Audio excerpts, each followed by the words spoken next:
नमस्कार, जनता टीवी देख रहे हैं आप। मैं हूं आपके साथ वरुण गोयल। हरियाणा में किसानों का हितैषी कौन, ये बड़ा सवाल है, क्योंकि हरियाणा में किसानों को लेकर सियासत एक बार फिर से गर्मा गई है। किसानों का हितैषी बनने की मानो होड़ सी मची हुई है। सत्ता पक्ष और विपक्ष एक दूसरे पर आरोप प्रत्यारोप लगा रहे हैं कि किसानों के हितैषी ओपी धनखड़ स्वामीनाथन रिपोर्ट को लेकर जहां पूर्व की हुड्डा सरकार को कटघरे में खड़ा कर रहे हैं, तो वहीं हुड्डा चिंतन शिविर को लेकर किसानों की समस्याओं और मांगों पर लगातार बातचीत कर रहे हैं। ऐसे में जो आरोप प्रत्यारोप का सिलसिला शुरू हुआ है, कमजोर मुख्यमंत्री कौन था, स्वामीनाथन आयोग की रिपोर्ट किसने दबाई, और क्या अब किसानों के हित में वो काम हो रहे हैं जो पहले नहीं हुए, ये तमाम चीजें हरियाणा की राजनीति में देखने को मिल रही हैं। ऐसे में बड़ा सवाल यह है कि आखिर किसानों का सच्चा हितैषी है कौन।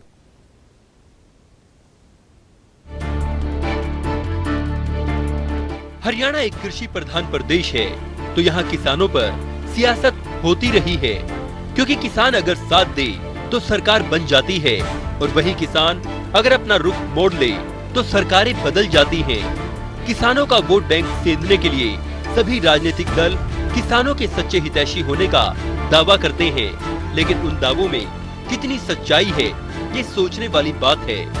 बीजेपी के प्रदेश अध्यक्ष ओपी धनखड़ ने भूपेंद्र हुड्डा पर कटाक्ष करते हुए कहा कि हुड्डा कमजोर सीएम रहे हैं, जो अपने कार्यकाल में स्वामीनाथन की रिपोर्ट तक लागू नहीं करवा पाए। किसानों की बात करना अलग है, लेकिन काम करना एक तरफ है। बीजेपी सरकार ने किसानों के लिए काम किया है। किसान सम्मान निधि से लेकर भावांतर भरपाई योजना लागू की, वरना कांग्रेस के शासनकाल में किसानों को 2.5 रुपए मुआवजे के चेक मिलते थे। 10 साल वो सरकार में थे और वो अपनी कमेटी की रिपोर्ट भी लागू नहीं करा पाए थे। ये कोई छुपी हुई बात नहीं है, डंके की चोट की बात है। दिसंबर 2010 में उन्होंने मनमोहन सिंह को हुड्डा कमेटी की रिपोर्ट दी थी। आप उनसे ही पूछ लीजिए कि आपने रिपोर्ट आप इंप्लीमेंट करा पाए क्या 10,000 रुपये जो कंपनसेशन देने की उन्होंने बात कही थी, मैं कृषि मंत्री बना, ऐसी कोई फाइल नहीं थी, हमने उसको 12,000 किया। कोई किसान लेके आओगे जो कहे कि हुड्डा साहब का दिया हुआ 10,000 रुपये मुझे मुआवजा मिला? स्वामीनाथन कमीशन कांग्रेस पार्टी ने बनाया था। स्वामीनाथन कमीशन की रिपोर्ट 7 साल तक वो दबाए बैठे रहे। क्यों भाई? इसका जवाब देना पड़ेगा ना। आप केवल राजनीति के लिए 4 लोग आते हैं, और वो लोग आते हैं जिनकी राजनीति खुद की फलाब हो गई है। 10 साल में हुड्डा साहब का 100 करोड़ रुपया सालाना नहीं था, अब 1100 करोड़ रुपया सालाना है। ओम प्रकाश धनखड़ ये डंके की चोट पर कह रहा है और डाटा के आधार पर कह रहा है। बताइए ना, उसका जवाब दीजिए। तो जो नहीं कर पाए वो आगे क्या करेंगे भाई? जब उनके पास शासन था वो नहीं कर पाए। किसान सम्मान निधि इससे पहले किसी सरकार ने दी है क्या? किसान की बात करना अलग बात है, किसान के लिए काम करना अलग बात है। मोदी जी ने किसान के लिए काम किया है, हरियाणा सरकार ने किसान के लिए काम किया है। भावांतर भरपाई हम लेकर आए, पूछिए ना इनसे पहले कभी भावांतर भरपाई थी हरियाणा में? तो जो सब फसलों को खरीदने का काम हमने अपने टाइम में किया है, इससे पहले खरीदी जाती थी क्या? डाटा लीजिए भाई, डाटा के आधार पर बात करिए। इसलिए मैंने कहा कि जो अपनी ही योजनाओं को लागू ना करा सके उसको क्या कहेंगे? उसके लिए अपनी योजनाओं को लागू नहीं कर सके। 2.5 रुपए के चेक मिलते थे साहब, यहां पर इनके हल्के में मिलते थे, मेरे हल्के में मिलते थे, यहां मिलते थे। लोग ऐसे दिखाते थे सांगी खटवाड़ी का पानी निकल गया। वहीं दूसरी ओर किसानों से जुड़ी कमेटी के कन्वीनर भूपेंद्र सिंह हुड्डा किसानों से मुलाकात कर उनकी समस्याओं पर चर्चा कर रहे हैं, ताकि चिंतन शिविर में किसानों के मुद्दे पर मंथन किया जा सके। देखिए, ये निरंतर हमारी वार्तालाप चल रही है और इनसे हम सुझाव ले रहे हैं कि आज किसान, क्योंकि ये 1 साल तक दिल्ली के तीनों तरफ बैठे रहे, जो 3 कृषि कानून मौजूदा सरकार लेके आई थी उसके विरोध में उन्होंने कहा ये किसानों के हित में नहीं है, और 1 साल के बाद स्वयं सरकार ने माना कि ये किसान के हित में नहीं और उनको वापस लिया। तो इनसे बात हमने पूछी थी भी आफ्टर क्या क्या चीज़ें हैं, तो इन्होंने अपनी बातें बताई हैं कि हमारी ये समस्या है, ये उनका समाधान होना चाहिए, चाहे वो डेप्ट रिलीफ हो, चाहे MSP हो। इस प्रकार से हर मुद्दे पे चर्चा हुई में, और किसानों के साथ जो खेती मजदूर हैं, उनके बारे में भी बात हुई, तो सारी बातें हुई हैं। और ये हम जो है ड्राफ्ट पेपर उदयपुर में लेंगे और फाइनल ड्राफ्ट वहाँ बनाया जाएगा कि वहाँ पे इसके ऊपर चर्चा होगी। किसान आंदोलन की तरफ से हम तमाम देश के राजनीतिक दलों को, जो शासक दल है उसे भी बताना चाहते हैं कि किसानों के क्या मुद्दे हैं जो कि तमाम दलों को अपने एजेंडा में लेने चाहिए। और उसी सिलसिले में भूपेंद्र हुड्डा जी, जो कि अब कांग्रेस की तरफ से जो समिति बनी है कृषि के मामलों पे, उसके अध्यक्ष हैं, उन्होंने हमें आमंत्रित किया था कि हम अपने तरफ से सुझाव बताएं कि क्या होना चाहिए, जो कि एक लोकतंत्र में बहुत अच्छी और स्वस्थ परंपरा है। उस सिलसिले में हमने आके अपने सुझाव दिए कि क्या क्या मुख्य बिंदु हैं जो कि कांग्रेस को वो लेने चाहिए, और हमारी उम्मीद है कि कांग्रेस करेगी तो बाद में तमाम पॉलिटिकल पार्टीज भी इसको एक्सेप्ट करेंगी। इस वक्त हमारा सबसे बड़ा मुद्दा जो चल रहा है, जो हमने सबके सामने रखा है, वो है एमएसपी को कानूनी गारंटी बनाने का। इस पे हमारा आंदोलन चल रहा है, तो जाहिर है वो सबके सामने हम रख ही रहे हैं। किसानों का हितैषी बनने की बात हर पार्टी कहती है, लेकिन ये तो किसान ही जानता है कि किसानों पर सियासत कौन करता है और किसानों का हितैषी कौन है। ब्यूरो रिपोर्ट, जनता टीवी। तो ये आपने सुना किस तरह के आरोप प्रत्यारोप हैं, किस तरीके से जो भूपेंद्र सिंह हुड्डा, कांग्रेस की ओर से एक कमेटी बनाई गई है किसानों के संदर्भ में उदयपुर चिंतन शिविर को लेकर, उसमें वो एक तरह से प्रमुख हैं, कन्वीनर हैं, कुछ किसान नेताओं से मुलाकात कर रहे हैं, लेकिन उस पर बीजेपी की ओर से क्या प्रतिक्रिया आई वो आपने सुनी है। चर्चा करेंगे, 3 खास मेहमान हमारे साथ जुड़ गए हैं। प्रोफेसर वीरेंद्र सिंह चौहान भारतीय जनता पार्टी का पक्ष रखने के लिए हमारे साथ मौजूद हैं, रविंद्र ढुल कांग्रेस के प्रवक्ता वो हमारे साथ मौजूद हैं, और अभिमन्यु कोहाड़ किसान नेता वो हमारे साथ मौजूद हैं। आप तीनों का बहुत बहुत स्वागत है। रविंद्र ढुल साहब, अभी ओम प्रकाश धनखड़ साहब की बाइट हम सुनवा रहे थे, वो ये कह रहे हैं कि भूपेंद्र सिंह हुड्डा की अध्यक्षता में एक कमेटी बनी थी, उसकी रिपोर्ट उन्होंने तत्कालीन प्रधानमंत्री डॉक्टर मनमोहन सिंह को सौंपी थी, वो उस रिपोर्ट को लागू नहीं करवा पाए। स्वामीनाथन आयोग की रिपोर्ट पर वो 7 साल तक उस रिपोर्ट को दबा कर बैठे रहे, उनके समय में 2.5 रुपए के चेक मिलते थे, वो अब क्या किसानों की बात कर रहे हैं, यानी उनके पास जब मौका था तब वो कुछ नहीं कर पाए।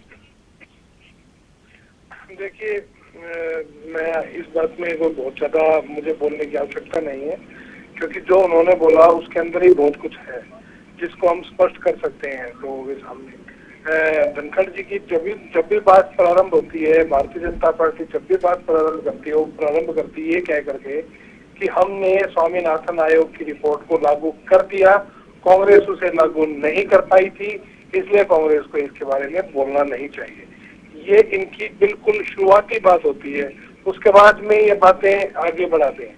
तो मैं यही इनको काउंटर करूंगा, स्वामीनाथन की आयोग की रिपोर्ट लागू नहीं हुई है, आज भी नहीं हुई है। लागू करने के नाम पर हाँ बात करने की एक अलग बात होती है, चाहे इन्होंने C2 फॉर्मूले के ऊपर स्वामीनाथन ने कहा, एमएसपी के ऊपर 1.5 गुना प्रॉफिट जो 50% जो बढ़ाने की बात थी वो नहीं दिया इन्होंने, चाहे इन्होंने ये कहा था कि भाई फसल बीमा योजना जो हमने लागू कर दी, जो कि स्वामीनाथन आयोग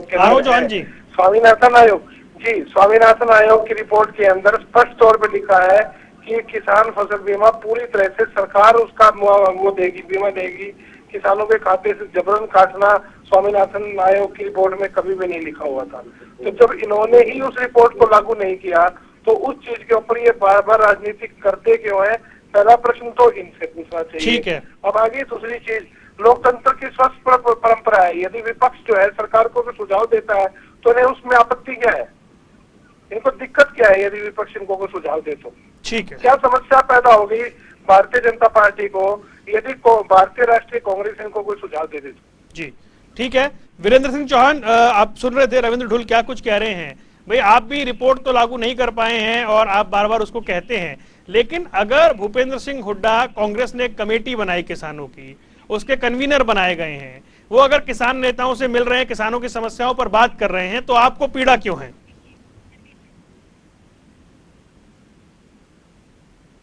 वरुण भाई, रविंद्र ढुल जी मेरे बहुत अच्छे मित्र हैं, हमारी पार्टी में भी रहे हैं, उससे पहले लोकदल में थे, लेकिन रविंद्र जी को अच्छे से याद है, इन्होंने भी बहुत बार टेलीविजन चैनल पर आकर वो सारे प्रश्न उठाए, लोकदल में रहते हुए या हमारी पार्टी के प्रतिनिधि के नाते भी, जो भारतीय जनता पार्टी के अध्यक्ष चौधरी ओम प्रकाश धनखड़ ने स्वामीनाथन आयोग की रिपोर्ट को लेकर सार्वजनिक मंच पर उछाले हैं, जिनके उत्तर देने के लिए कांग्रेस को हम मजबूर करेंगे, हम कर रहे हैं। भूपेंद्र सिंह हुड्डा कुछ दिन पहले, कुछ महीने पहले शायद, उन्होंने सार्वजनिक रूप से एक दिन एक प्रेस कॉन्फ्रेंस में कहा या मीडिया के सामने अन्यथा कहीं बाइट दे रहे थे कि हरियाणा में विकास के नाम पे एक भी ईंट को नहीं लागी। अर्थात हरियाणा में विकास के नाम पर एक भी ईंट सरकार ने नहीं लगाई है। कैसी भी कोई सरकार हो, हम तो बहुत काम करने वाली सरकार है, बहुत विकास हमने किया है। कोई निकम्मी से निकम्मी भी सरकार हो तो उसके बारे में यह सत्य नहीं हो सकता कि उसने एक ईंट ना लगाई हो। जैसे सरेआम सार्वजनिक मंचों पर मीडिया के सामने कांग्रेस के वरिष्ठ नेता भूपेंद्र सिंह हुड्डा, हरियाणा के पूर्व मुख्यमंत्री भूपेंद्र सिंह हुड्डा ये कह के झूठ बोल करके निकल जाते हैं, एक मिनट, बोले कि हरियाणा में विकास के नाम पर एक ईंट नहीं लगी। ठीक उसी तरह आज मेरे मित्र रविंद्र सिंह ढुल टेलीविजन चैनल पर यह कह रहे हैं कि स्वामीनाथन आयोग की रिपोर्ट लागू नहीं हुई है।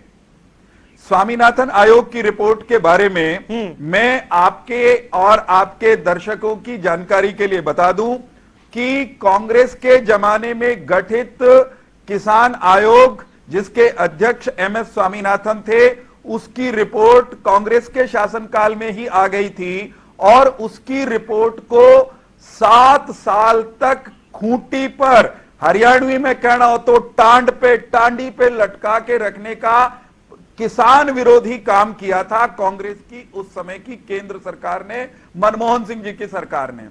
उसी सरकार के कार्यकाल में एक कमेटी बनी स्वामीनाथन आयोग की रिपोर्ट पर विचार करने के तो लिए। इसलिए वो आज सवाल नहीं पूछ सकते हैं इस देश का और प्रदेश के उस समय के मुख्यमंत्री, एक मिनट में मुझे पूरा करने दीजिए वरुण जी, करें। प्रदेश के उस समय के मुख्यमंत्री और आज किसान हितैषी होने का ढोंग रच रहे भूपेंद्र सिंह हुड्डा उस कमेटी के, मुख्यमंत्रियों की कमेटी के अध्यक्ष थे। उस कमेटी के अध्यक्ष होते हुए भी उन्होंने स्वामीनाथन आयोग की रिपोर्ट को छुआ तक नहीं, एक पंक्ति उसकी लागू नहीं करा पाए। अब मैं आता हूं हमने क्या किया। सर संक्षेप में एक और गेस्ट को जोड़ना है। आयोग की रिपोर्ट को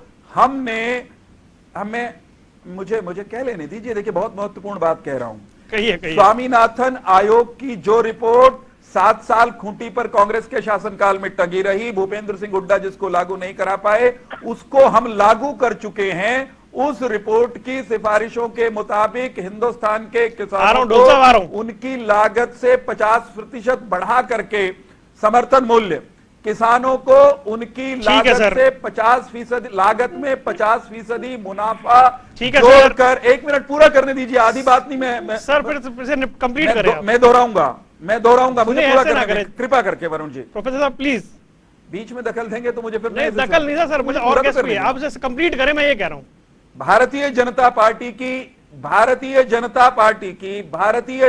पार्टी की नरेंद्र मोदी जी के नेतृत्व वाली सरकार ने स्वामीनाथन आयोग की सिफारिशों के अनुसार लागत से 1.5 गुना समर्थन मूल्य देने का सिलसिला शुरू कर दिया। फसल बीमा योजना लागू कर दी। राहत राशि जो इनके कार्यकाल में 6,000 रुपए मिलती थी, आज उसको हमने पहले उसको 10 किया, 12 किया, 15 कर दिया। साहब हमने जो चीज लागू कर दी, अमल में ले आए। ये इतने झूठे लोग हैं, ऐसे प्रपंची लोग हैं कि देश के भोले भाले किसान के सामने आकर के टीवी पर कह रहे हैं कि इन्होंने तो लागू ही नहीं की। साहब आपने आधी पंक्ति लागू नहीं की थी, हमसे कोई इक्का दुक्का बात छूट गई हो गई तो आप कह रहे हो हमने दोबारा नहीं, दोबारा मौका देता हूं। ठीक है, ये इतना बड़ा झूठ नहीं बोलना चाहिए। ठीक है जॉन साहब, मैं आऊंगा। अभिमन्यु कोहाड़ भाई, जो सरकार थी वो रिपोर्ट को लागू नहीं कर पाई जब उनका शासन था। बीजेपी कह रही है हम भावांतर भरपाई योजना दे रहे हैं, बीजेपी कह रही है किसान सम्मान निधि दे रहे हैं। उन लोगों के पास जाने की जरूरत क्यों पड़ रही है आपको? देखिए, वो मीटिंग जो जिस कारण से हुई है तो वो तो पूरा पब्लिक डोमेन में है। जहां तक मेरी जानकारी है कि जो मीडिया के माध्यम से भी आई कि भाई कांग्रेस के अंदर कोई कमेटी गठित की गई किसानों के मुद्दों को लेके और उसके कन्वीनर बना दिए गए भूपेंद्र सिंह हुड्डा जी। तो उन्होंने सलाह मशवरा करने के लिए कुछ किसान नेताओं को आमंत्रित किया और उनसे बातचीत की। देखिए, सवाल ये नहीं होना चाहिए कि उनसे बातचीत क्यों की या क्या मुद्दा था। अगर बीजेपी वाले किसानों के मुद्दे पे बात करने के लिए किसी को आमंत्रित करना चाहते हैं, उनसे सलाह मशवरा लेना चाहते हैं, तो बीजेपी वालों से भी जाके सलाह मशवरा करना चाहिए। अगर कोई राय लेना चाहते हैं बीजेपी वाले, अगर बीजेपी वाले किसान नेताओं को ये समझते हैं कि भाई ये कुछ इनपुट दे सकते हैं एमएसपी के मुद्दे पे, ये कुछ इनपुट दे सकते हैं क्रॉप डाइवर्सिफिकेशन के इशू पे, तो उनको भी बुलाया जाना चाहिए। अब मुझे बताइए, अभी कुछ दिन पहले पंजाब के अंदर क्रॉप डाइवर्सिफिकेशन पे एक मीटिंग हुई और पंजाब के नए सीएम भगवंत मान ने उसकी प्रेजाइड किया उसको, तो उसमें तो बातचीत हुई। मसला ये नहीं है कि वहां वो क्यों गए या क्यों नहीं जाना चाहिए। मसला मेरा दोनों आदरणीय हमारे मेहमान है, थोड़ा समय दीजिए वरुण जी, मैं बातें ध्यान से सुन रहा था। हाँ, मसला ये है, स्वामीनाथन आयोग की रिपोर्ट की बात कर रहे थे आदरणीय चौहान जी। 2007 में जब ये रिपोर्ट आई थी तो उस रिपोर्ट में 3 फार्मूलों का जिक्र था, A2, A2+FL और C2।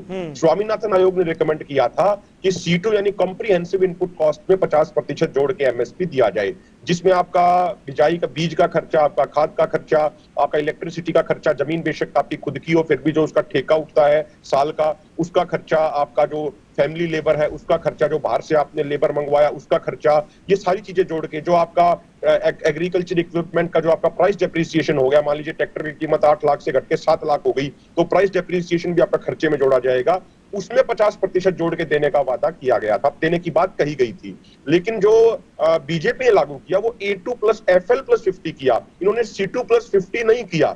मुद्दा ये है कि C2+50 किया जाए। और देखिए, एक सबसे महत्वपूर्ण बात वरुण जी समझने की, आप बड़े वरिष्ठ पत्रकार हैं, जो ये स्वामीनाथन आयोग की रिपोर्ट के अनुसार एमएसपी किसानों को नहीं मिल रहा है, उससे पिछले 17 सालों में मेरे इसमें एक सवाल है, किसानों को 45 लाख करोड़ का नुकसान हुआ। मेरा इसमें एक सवाल है अभिमन्यु, नहीं मेरा इसमें एक सवाल है, ठीक है, मेरा इसमें एक सवाल है अभिमन्यु, आ रहा हूं सर, मैं आऊंगा आपके पास अभिमन्यु। लेकिन ठीक है, आपने सारी बात बताई कि इन्होंने जो लागू किया है वो वैसा लागू नहीं किया जैसा स्वामीनाथन आयोग की रिपोर्ट में लिखा है। लेकिन जब हुड्डा साहब के पास किसानों का प्रतिनिधिमंडल गया तो क्या सलाह के बाद उसने, एक मिनट सर, क्या सलाह के अलावा उन्होंने ये भी कहा उनसे कि सर आप अपनी सरकार के टाइम में इसको लागू नहीं करवा पाए? देखिए वरुण जी, बिल्कुल जायज सवाल है, मैं आपके प्लेटफॉर्म पे भी कई बार ये सवाल उठाता रहा हूं। कांग्रेस जब 2007 में स्वामीनाथन आयोग की रिपोर्ट आई तो भूपेंद्र सिंह हुड्डा की अध्यक्षता में ही कमेटी बनी थी, उस कमेटी ने उस रिपोर्ट को लागू नहीं किया। ये सत्य है, इस बात को कोई नहीं नकार सकता। हाँ। सबसे बड़ी विडंबना वरुण जी ये है राजनीति की कि जब कोई पार्टी सत्ता में होती है तो उसकी भाषा कुछ और होती है, किसानों नौजवानों के इश्यू पे, जब वो विपक्ष में चली जाती है उसकी भाषा कुछ और होती है। हाँ। ये देश की सबसे बड़ी विडंबना है और इसी चीज का दुख है। विपक्ष में रह के ये समाज के हितों की बात करते हैं, सत्ता में आके सबको भूल जाते हैं। ठीक है, ठीक है रविंद्र ढुल साहब, जो बात प्रोफेसर वीरेंद्र सिंह चौहान ने लंबी चौड़ी बात कही उसमें एक लाइन पे मैं आ रहा हूं कि हुड्डा साहब किसान हितैषी होने का ढोंग कर रहे हैं। बस इसी बात के ऊपर एक कमेटी की रिपोर्ट का मैं जिक्र करूंगा। करें। 2011 के अंदर भी ऐसी एक कमेटी बनी थी जिसके अध्यक्ष नरेंद्र मोदी जी से, जो वर्तमान में प्रधानमंत्री हैं। उस कमेटी की जो रिपोर्ट मनमोहन सिंह जी को दी गई थी, उसमें उस कमेटी ने रिकमेंडेशन दी थी कि एमएसपी को लीगलाइज गारंटी दी जाए और C2 फॉर्मूले के हिसाब से एमएसपी दिया जाए। क्या भारत के प्रधानमंत्री गुजरात के उस समय के मुख्यमंत्री की बात को सुनते हैं या नहीं? अगर नहीं सुनते तो ये बार बार जो है कमेटियों के बातों को उछाल करके, बातों को घुमाने से क्या सॉल्यूशन निकल जाएगा किसानों के मुद्दे का? मैं कह रहा हूँ स्वामीनाथन आयोग की रिपोर्ट जस की तस लागू होनी चाहिए थी, आपने उसके अंदर बदलाव क्यों किया? आप बनिए किसान हितैषी, मैं स्वागत करूंगा भारतीय जनता पार्टी का, यदि किसान हितैषी बन करके जो है ये अच्छी बात करें, ये किसानों के भले का काम करें। मैं तो इस्तीफा भारतीय जनता पार्टी से किसान मुद्दे के ऊपर दिया था, तो ये करें, मैं इनका स्वागत करता हूँ, मैं इनकी प्रशंसा करूंगा। लेकिन ये पहले 2011 के गुजरात के मुख्यमंत्री की रिकमेंडेशन को लागू करवाएं। ठीक है जी, चौहान साहब रिस्पॉन्ड कर रहे हैं। मुझे ये कहना है केवल कि आप जिस किसी कमेटी की रिकमेंडेशंस की बात कर रहे हैं ढुल साहब, वो तो आप ही की पार्टी के प्रधानमंत्री रहते हुए उन्होंने दी थी, नरेंद्र मोदी जी ने। मैंने उसका कोई कागज नहीं देखा, आप कह रहे हैं, मैं आपकी बात को सच मानता हूं। आप ही की पार्टी के प्रधानमंत्री रहते हुए अगर उन्होंने, एक मिनट मित्रवर, आप ही की पार्टी के प्रधानमंत्री के रहते हुए, आपकी सरकार रहते हुए अगर नरेंद्र मोदी जी ने कोई अच्छी सलाह दी थी जिसको आप अच्छा मान रहे हैं, तो पहला सवाल पूछना तो डॉक्टर मनमोहन सिंह से बनता है, भूपेंद्र सिंह हुड्डा जी से बनता है, कांग्रेस पार्टी से बनता है। कि वो अच्छी सलाह इनको उस समय अच्छी क्यों नहीं लगी और अब इनको इतनी अच्छी क्यों लग रही है। तो हम पर उंगली उठाने से पहले अपने भीतर झांकना बनता है, क्योंकि उस समय जब इन दोनों कमेटियों का, एक का जिक्र आप कर रहे हैं, एक का मैं भी कर रहा हूं, ये कमेटियों की रिपोर्ट साहेब आप भी मानते हैं उस समय आई थी जब आप सत्ता में थे, आप कुछ कर दिखाने की स्थिति में थे, आपने खुद किया नहीं। और उसकी तुलना में जब हम सत्ता में आए, जब नरेंद्र मोदी जी के हाथ में देश की कमान आई, तो उन्होंने MS स्वामीनाथन आयोग की रिपोर्ट की सिफारिशों के अनुसार हिंदुस्तान के इतिहास में पहली बार यह गारंटी शुदा प्रावधान किया कि इस देश के किसान को किसी भी सूरत में उसकी लागत से 1.5 गुना से कम समर्थन मूल्य नहीं मिलेगा। नरेंद्र मोदी जी की सरकार ने आपकी सरकार के कार्यकाल की तुलना में कहीं अधिक, 2 गुना से अधिक फसलों की MSP पर खरीद की व्यवस्था भारत में लागू की। हरियाणा भारतीय जनता पार्टी शासित राज्य है, हम 14 फसलें समर्थन मूल्य पर खरीदकर हमने दिखाई हैं। पड़ोस में आपकी पार्टी का राजस्थान है, आपकी पार्टी का पंजाब में शासन था। MSP पर अपनी परफॉर्मेंस राजस्थान जवाब लेते हैं सर, पंजाब की देख लीजिए, फिर हमसे सवाल कर लीजिएगा। ठीक है, हमने जो कहा वो करके दिखाया। आपके कार्यकाल में ढुल साहब आप संयोग से उस समय उस पार्टी में नहीं थे, लेकिन आज आप उसके प्रवक्ता हैं। कांग्रेस के शासनकाल में हरियाणा के किसानों के घर पर उनके खाते में 2 रुपए, 2.5 रुपए, 5 रुपए, 10 रुपए, 15 रुपए के भद्दे मजाक, ठीक है, जवाब ले रहा हूं मैं। चेक पहुंचे थे जी ढुल साहब भाई, चेक आते थे 2.5 रुपए, 5 रुपए, 10 रुपए के। हमने किसान सम्मान निधि देना शुरू जी जी चौहान साहब आ गई ये सारी बातें, समय थोड़ा कम है सर। बेहतर बनाने के लिए बहुत सारे उपाय ठीक किए है, हैं। ठीक है, मैं जवाब ले लूं सर, आपकी बात आ गई। प्रोफेसर साहब, हम जो काम कर रहे हैं, मेरी गुजारिश है आपसे, आपकी प्रोफेसर साहब बात आपकी आगे, अब जवाब ले लेते हैं। आप आंख मत मूंदिए। ठीक है, जवाब ले लेते हैं। ढुल साहब जवाब दे दे, अब हिसाब दे दीजिए। जी इन्होंने मेरी बात का कहाँ उत्तर दिया है? एक मैंने इनसे 3 चीजें पूछी थी। मुझे मैं कोहाड़ जी को और ढुल साहब को एक वाक्य, केवल एक वाक्य। ढुल साहब एक सेंटेंस बोले सर, बोले। हमें बिल्कुल भी आपत्ति नहीं है कि कोई प्रतिनिधि मंडल कांग्रेस के नेताओं से जाकर मिले, प्रजातंत्र में सबको सबके पास जाने का हक है, लेकिन इतनी आपत्ति और इतना सवाल उठाना मेरा हक बनता है कि कम से कम वहां तो न जाओ जहां बारंबार धोखा खा चुके हो, रिकॉर्ड पर खा चुके हो। इससे तो यही साबित होता है कि आप उनके साथ मिलकर के हमारे खिलाफ राजनीति करना चाहते हो। अब मैं अभिमन्यु के पास चलता हूं। अभिमन्यु, क्या राजनीति हो रही है? भाई आप कई राज्यों में जाकर कह चुके थे बीजेपी को वोट ना दिया जाए, ठीक है, अब आप उनके साथ पास जा रहे हैं जिन्होंने कुछ लागू नहीं किया, ये कह रहे हैं हमने कुछ तो लागू करके दिया है। देखो, मैं दोनों मेरे से सीनियर, कुछ नहीं, बहुत कुछ कर दिया हमने। ठीक है, जवाब ले लूं चौहान साहब, प्लीज चौहान साहब जवाब ले लूं। कृपा करके सुनिए। दोनों मेरे से उम्र में काफी बड़े हैं। दुख इस बात का है कि दोनों पार्टियां इस बात में लगी हुई हैं कि भाई हमारा कुर्ता आपसे कम गंदा है। मसला ये नहीं होना चाहिए, मसला ये होना चाहिए कि कुर्ता किसका ज्यादा साफ है। अब एक चीज बताइए मुझे, मैं चौहान साहब से पूछना चाह रहा हूं। चौहान साहब, हमारे प्रधानमंत्री बार बार ये बात कहते हैं कि क्रॉप डाइवर्सिफिकेशन होना चाहिए। अच्छी बात है, क्रॉप डाइवर्सिफिकेशन होना चाहिए, लेकिन पिछले वर्ष 1,17,000 करोड़ के एडिबल ऑयल देश में बाहर से इंपोर्ट किए गए। जब हमारा आंदोलन चल रहा था और सरकार के साथ 11 दौर की बातचीत हुई, तो हमने कृषि मंत्री जी के सामने ये मुद्दा उठाया कि माननीय कृषि मंत्री जी, ये 1,17,000 करोड़ का ये एडिबल ऑयल बाहर से मंगवाने की बजाय आप अपने देश के किसानों को ये क्यों नहीं कहते कि आप सरसों की खेती कीजिए, आप सूरजमुखी की खेती कीजिए, आप तिल की खेती कीजिए, आप मूंगफली की खेती कीजिए। सरकार आपको ये गारंटी देती है कि आपकी फसल MSP पे खरीदी जाएगी, लेकिन अपने किसानों को गारंटी देंगे नहीं। 1,17,000 करोड़ का बाहर से मंगवाएंगे, जिसमें पाम ऑयल का बड़े पैमाने पे इंपोर्ट किया जाता है, जो पाम ऑयल हेल्थ के लिए बहुत खतरनाक है। तो मेरे दोनों वक्ताओं से, खासकर बीजेपी के प्रवक्ता से मेरा हाथ जोड़ के निवेदन है कि आप चर्चा इस बात पे कीजिए कि किसानों का भला कैसे हो, समाज का भला कैसे हो। आज चर्चा इस बात पे किसानों का हितैषी कौन है? अभिमन्यु, आज चर्चा इस बात पे किसानों का हितैषी कौन है? हकीकत वरुण जी ये है कि हितैषी कोई नहीं है।